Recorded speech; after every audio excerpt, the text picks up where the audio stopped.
শুভ সকাল বন্ধুরা, প্রতিদিনের মতন আজকেও পুজো শুরু করে দিলাম। আর সকালবেলায় আগে আমি স্নান করে নিয়ে পুজোটা করি, তারপরে রান্নাবান্না করি। কারণ আগে সকালবেলা স্নান করে পুজো দিয়ে নিলে ভালোভাবে ভক্তি মনে পুজোটাও দেওয়া যায়। যেদিন দেরি হয়ে যায় সেদিন ভালোও লাগে না।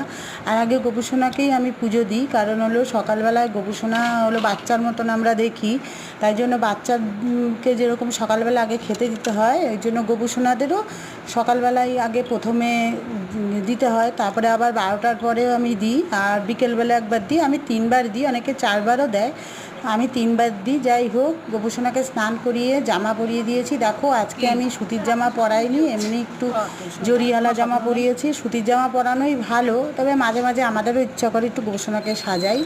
যাই হোক, সাজানো হয়ে গেছে। রাধে রাধে বন্ধুরা, আমার ভিডিওটা এই পর্যন্ত। ভালো লাগলে পাশে থেকে ফুল দিয়ে এখন সাজাচ্ছি, অল্পই ফুল পেয়েছি, এটাই যথেষ্ট।